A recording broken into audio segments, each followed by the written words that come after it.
I was born and raised in Rwanda. I became a priest there, a Catholic priest, and I worked there for 6 years. And when the genocide happened, I was in the country.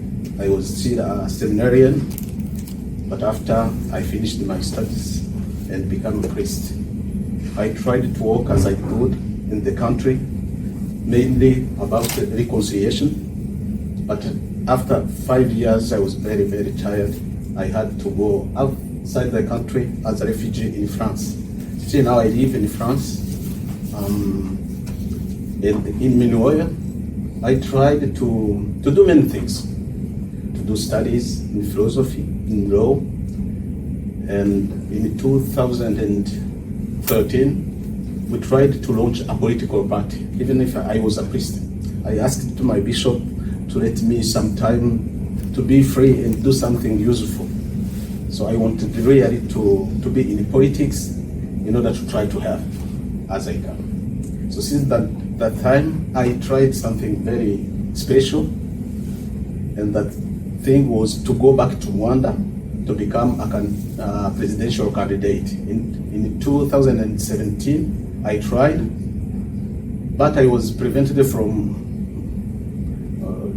taking a connection flight in Nairobi, near Rwanda. So I was stopped there. I was pushed to go back to France. And in last elections last year, I tried again with a very huge team now at that time, but we were refused to go back to our country. So what I'm going to tell today is a point of view of an opponent, opposition leader, but it is not only our ideas. I will give you some numbers because they asked me to talk about 30 years of the RPF. RPF is the political party of our president, Paul Kagame. And I have two parts in my speech. The first one is a kind of a balance sheet of this regime. And then if I have time, I will try to highlight the 5 axes that we use in our organization, in our political organization, the government in exile, the Rwandan government in exile, to try to do something useful for that people. So about this 30 years, or about this balance sheet, if I can call it that, like that, I will point out 13 key points only that I can comment to show what happened really and what the situation is now in Rwanda. So the first key point is that the better measurement that I found was a socio-economic and political situation or balance. And then I will begin by the first one, what is really, you heard many things about Rwanda. The success story of Paul Kagame and his RPF is known everywhere. But we have another side that it is not talking about, and that is what I would like to say tonight. The first point is about the socio-economic balance, which is very disastrous. For more than 30 years now, the socio-economic and political situation, as well as human rights in Rwanda, have been in a catastrophic state. The country is led by a dictator. Paul Kagame is a dictator. You can understand when I tried twice to go and become a candidate with him, and that he refused me to land in my country. I don't find another word to say who Paul Kagame is, a dictator. So General Paul Kagame, who is personally responsible for organizing many killings in our country, during, even after the Rwandan genocide, even before, because we had to face a war a very bloody war for 4 years, and he was the commander-in-chief. Instead of policy of reconciliation, his regime has elected the violation of human rights into a system of government. His regime instrumentalizes the genocide in negotiations with donors to endorse all of his crimes, many crimes. Where he has specialized in predation of natural resources from the neighboring country, the Democratic Republic of Congo. Now you know what is happening now. Many people are being killed in Congo because Rwanda supporting a movement named M23. They are killing many people. And they would like to ask you just some second, to remember and to honor the thousands of victims in Congo who are being killed by our country, our army, the Rwandan army. Just 10 seconds.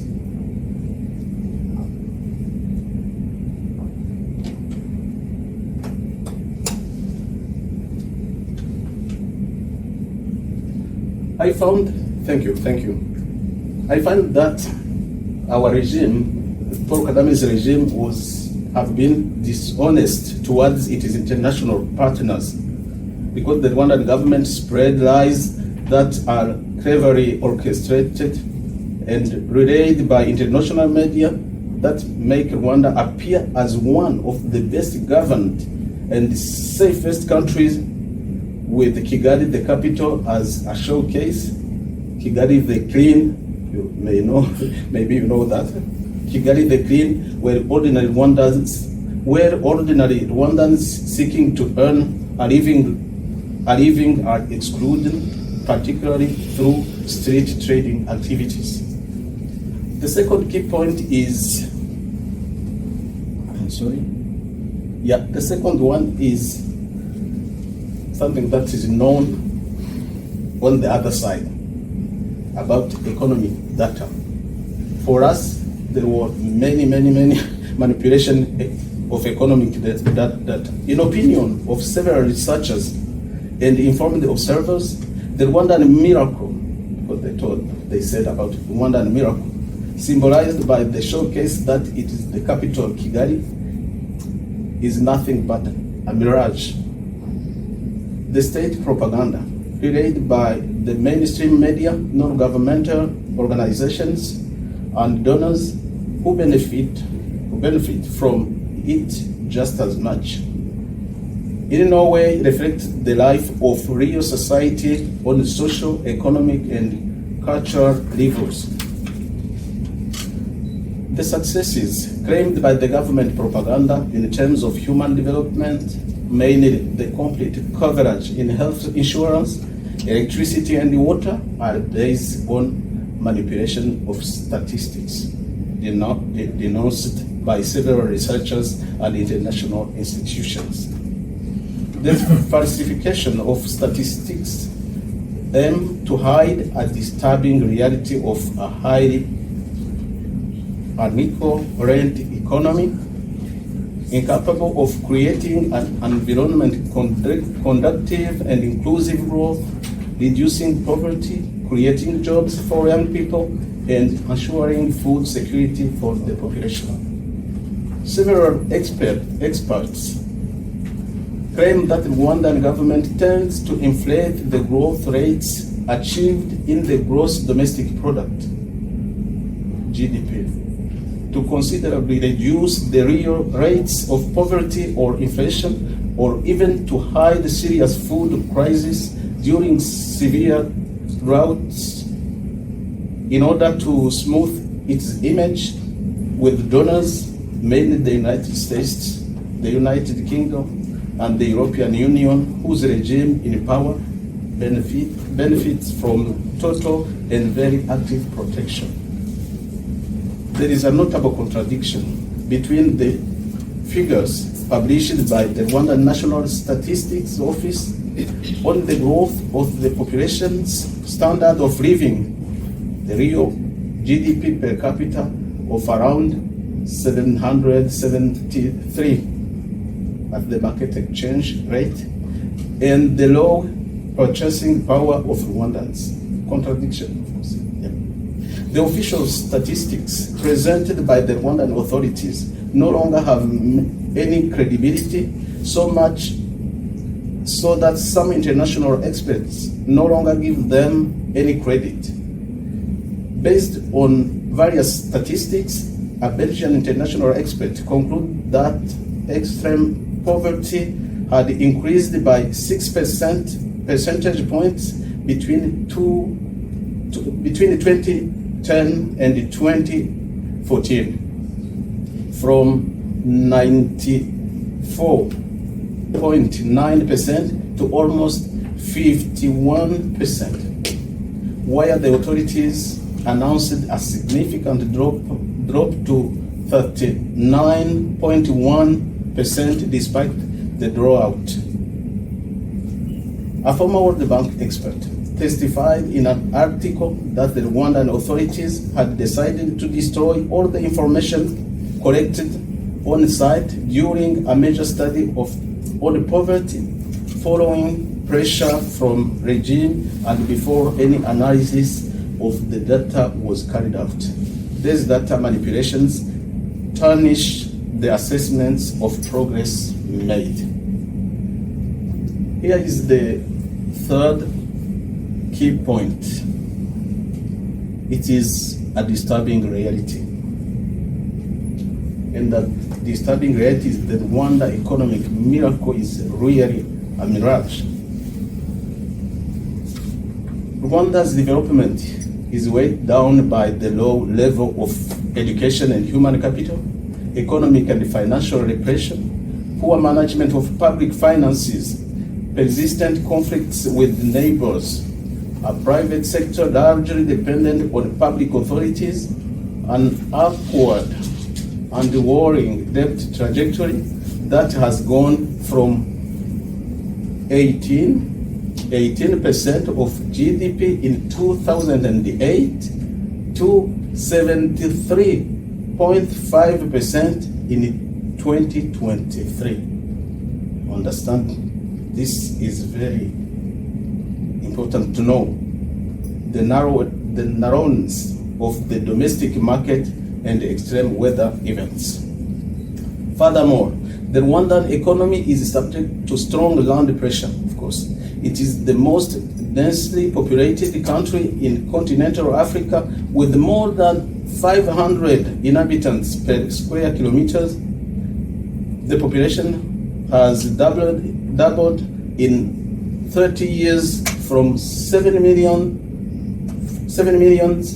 in 1995 to 14 million in 2024. 35 years after the RPF invasion war of October 1990 and the Rwandan genocide of 1994, several contrasts still mark this country completely gauged in terms of freedoms and fundamental rights, and whose wealth is concentrated in the hands of a small minority around President Paul Kagame, who established a kind of apartheid system. A large majority of the population complains of being left behind by the so-called Rwandan miracle. The vast majority of Rwandans suffer in silence from the socio-economic record assessment of the RPF over the past 30 years, and note year after year a deterioration in their economic situation. That is the reality that people are living on the ground. 30 years of RPF's repressive regime have pushed inequalities and unprecedented hates in Rwanda. They have led to a deterioration in the standard of living of the population and a marginalization of the rural population, the urban poor, the vulnerable, and an increase in death related to disappear. The fourth point of key point is that Rwanda is still the poorest country on the continent despite massive aid, international aid. More than 62% on the rural population lives on less than 0.44 US dollars per day, compared to a proportion of 50.3% in 1990 before the RPF invasion war, a situation which is explained by a slowdown in the growth of the household consumption, especially in rural areas deprived of their means of production, mainly their ancestral lands, and replaced in their initiative to undertake agricultural activities. According to data provided by the World Bank, Rwanda is one of the poorest country on the continent with a GDP per capita of only 773 at market exchange rate, a level lower than that of many sub-Saharan African countries poor in natural resources. Number 6, it is an economy depending on external aid. For the last 30 years, the Rwandan government has benefited from massive financial support from the international community of nearly 50% of the national budget, despite its massacres of population and other human rights violations in Rwanda and in the region, particularly in DRC. In 2023, the Rwandan economy remains very dependent on public development aid, which represents 8.3% of GDP, according to the World Bank. During this period, the country received substantial aid of 1.3 billion, one of the highest per capita in the region, meaning 98 per capita compared to 48 per capita for the Democratic Republic of Congo. The international aid is monopolized by the ruling clique, which returns a large part of it to tax havens and the West to finance propaganda, the personality cult of President Kagame himself, and to finance billionaires sport clubs. I don't know if you know that Rwanda finance millionaires West sport clubs. Number 7 is non-inclusive growth. Yes. The average growth of official national production of 8% over the period 1995 to 2024 was not inclusive.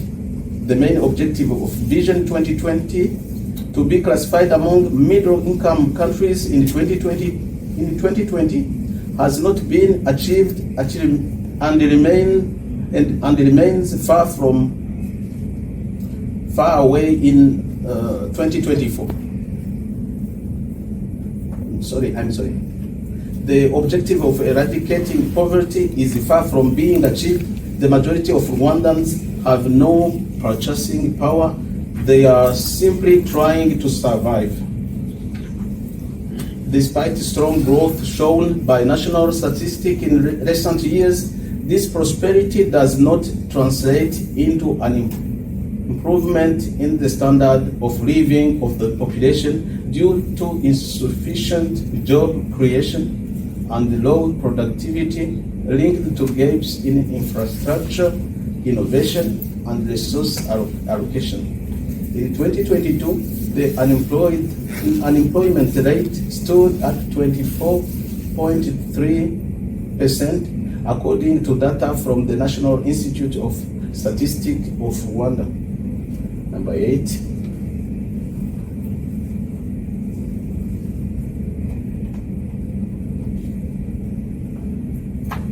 the country's wealth in the hand of the President Kagame and his close associates.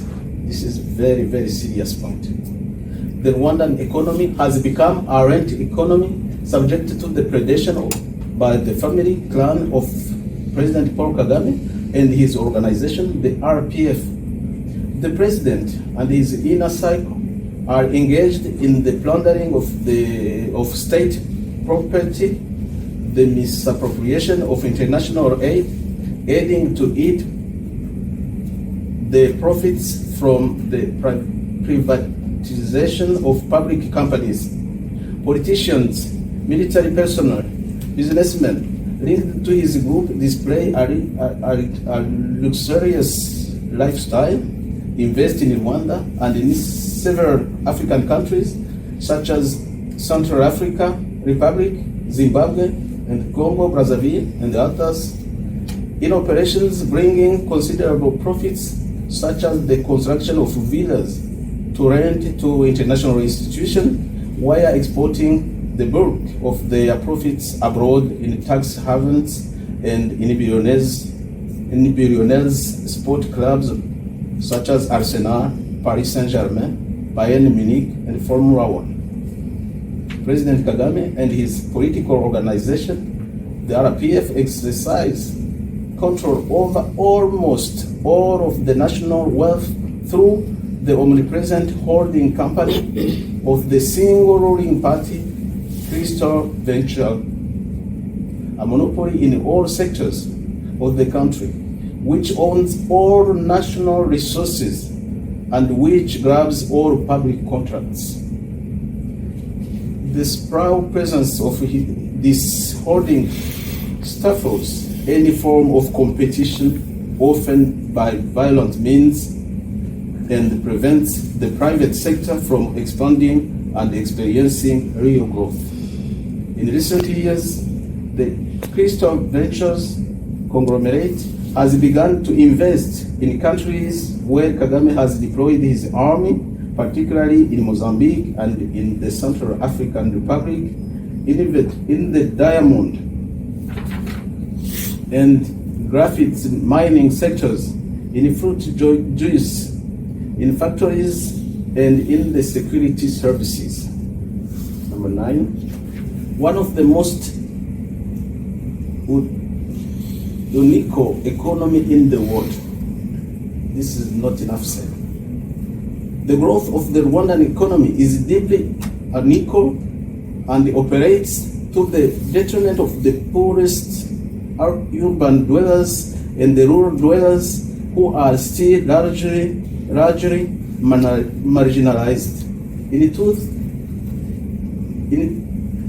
2000, the richest 20% held 51.6% of GDP, while the poorest 20% subsisted on 5.4%. The unprecedented inequalities between clean and prosperous Kigali, which is forbidden to the poor and vulnerable, and the rural regions and some cities which are more marginalized, contribute to the maintaining a tense social climate and undermine the country's economic development. The consequences are disastrous. Nearly a third of the population suffers from food deficiencies, and in some regions, this proportion had reached 40%.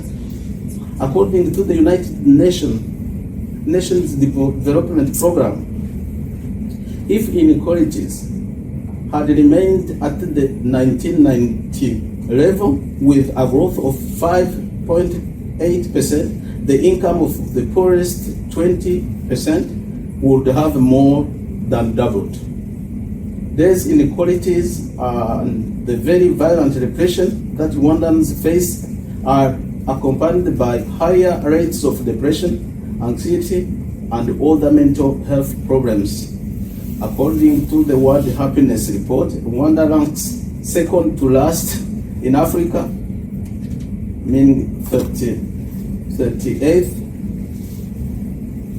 out of 39 countries, and comes in 143rd in the world out of 146 countries.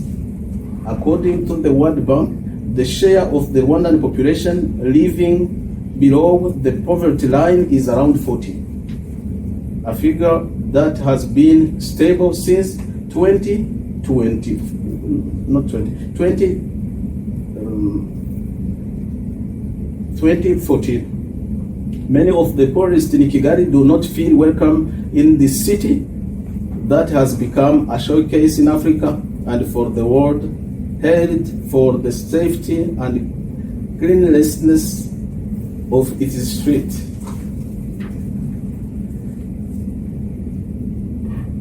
Let's go to number 10. And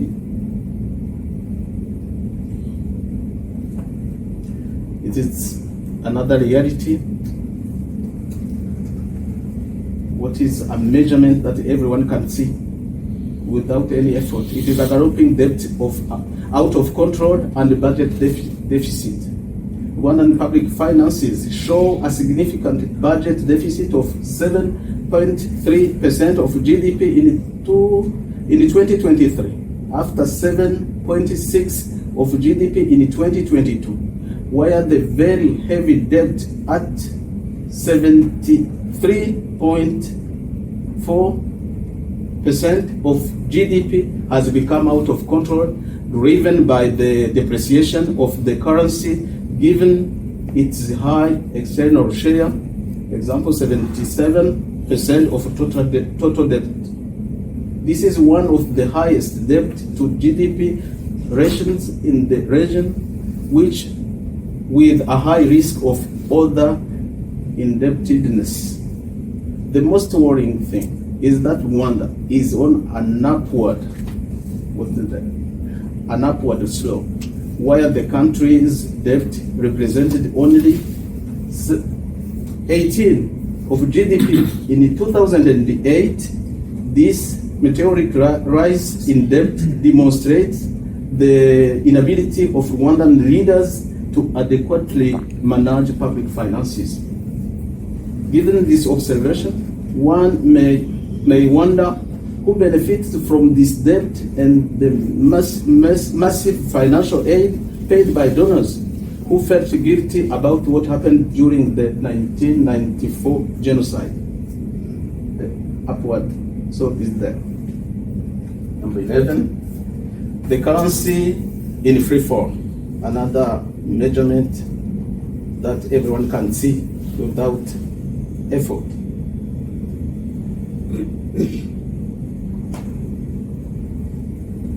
The Rwandan franc has experienced a continuous depreciation against the US dollar, going from 100 francs for $1 American dollar in 1990 to 1,367 Rwandan francs for $1 in 2024. You understand the situation. In recent years, the depreciation has accelerated in a worrying way. Among the possible causes of this acceleration in depreciation since 2021, analysts point the loss of access to DRC mineral resources, even if we have a very bloody war now for this, because the exploitation of these resources had largely fueled Rwanda's foreign exchange reserves, thus supporting the value of the currency. Furthermore, the geopolitical context played a significant role because the economic and commercial partnership between Rwanda and DRC declined, with negatively affected the stability of the Rwandan franc. Among the internal causes of this depreciation, we can mainly cite the soaring inflation and restrictive monetary policies. Finally, the fall in commodity prices on the world market, particularly minerals and coffee, led to a drop in export revenues and a decrease in foreign exchange inflows, thus creating strong pressure on the Rwandan currency. About one currency, yeah, you can see the numbers.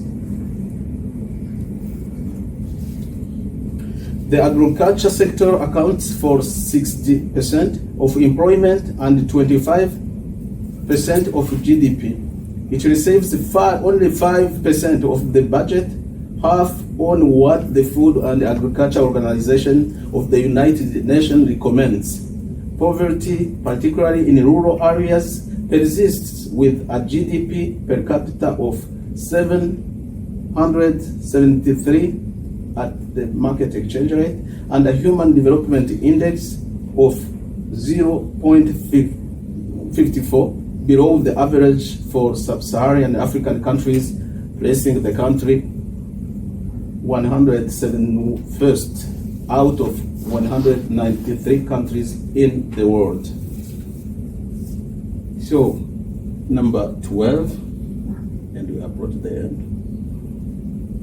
Number 12 is the investment in health and education, because health spending is $10 American US dollars per capita, 3 times less than the average for developing countries, which is 34, and below that of sub-Saharan African countries, $12 US dollars.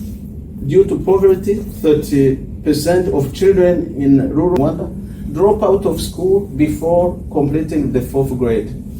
The World Bank's Human Capital Index, which measures the level of human capital a child born today can attain by the age of 18, ranks Rwanda 166 out of 174 countries.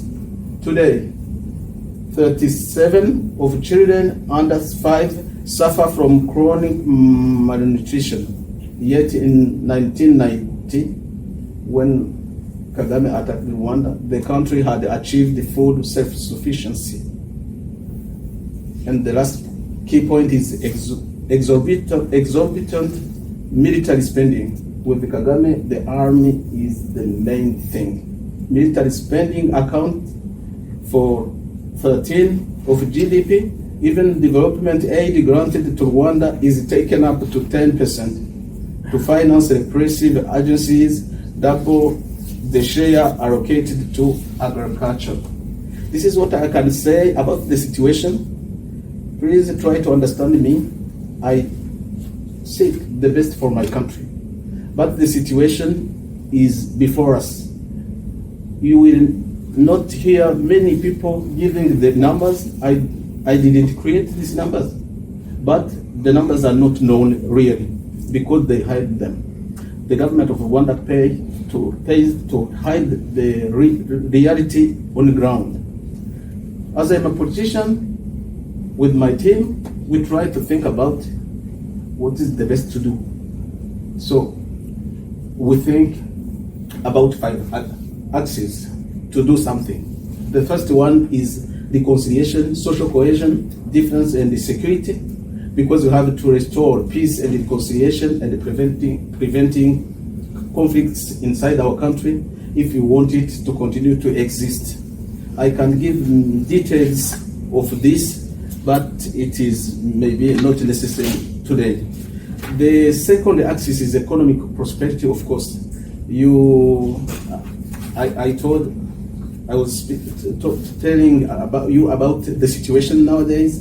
If we do nothing about reviving Rwanda's economy after 30 years of corruption and underinvestment in rural infrastructure, will be a complex challenge, of course, that requires a multidimensional approach.